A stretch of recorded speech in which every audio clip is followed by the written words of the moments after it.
L'Assemblée générale extraordinaire de la Confédération africaine de boxe qu'a présidé en sa qualité de président de la CAB, le Gabonais Clémenceau Sassy Morongo a été pour de nombreuses délégations présentes à Cotonou l'occasion de débattre sur les problèmes qui fâchent en rapport avec le noble art sur le plan africain.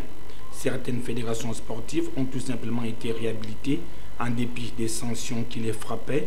Le Gabon, tout comme la République centrafricaine, voit leurs sanctions levées, promesse tenue par le président de la Confédération africaine de boxe. Le Gabon, le comité exécutif à l'unanimité a décidé aussi de la levée de la sanction contre la Fédération gabonaise de boxe dans un premier temps et a étudié un peu la sanction du comité national olympique gabonais à l'endroit de cette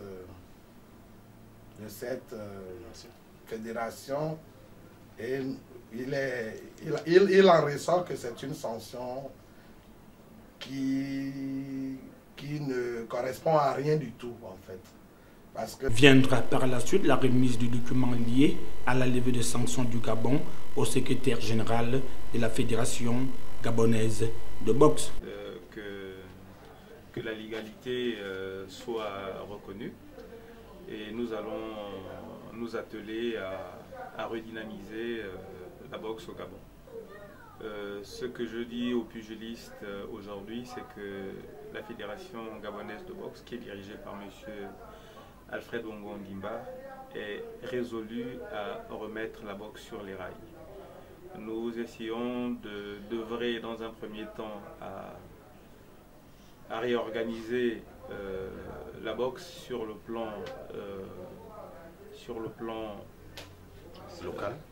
local et à voir dans quelle mesure désormais les clubs de boxe vont devenir florissants et multiplier les compétitions, les formations pour que désormais la boxe redevienne ce qu'elle a été, l'un des maillons forts du sport gabonais. L'instance fêtière de la boxe continentale peut désormais se réjouir après l'adoption par son comité exécutif de 3 nouvelles compétitions internationales. Plutôt nous préparer, le président et son bureau, ils vont travailler désormais de manière à ce que la compétition qui va honorer notre défunt chef de l'État, il s'agit d'Omar Bongo Ondimba, qui a été d'ailleurs un grand féru du noble art.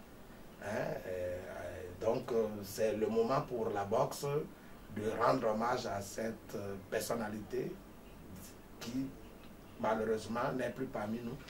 Mais il mérite ça et c'est une grande première puisque la Confédération organise la coupe Nelson Mandela, la coupe Houphouët-Boigny, le gala France-Afrique. Ça, ce sont des nouvelles résolutions, des nouvelles compétitions qu'on a eu à insérer dans nos compétitions. Et ça a été voté et ces compétitions deviennent statutaires que nous devons désormais organiser.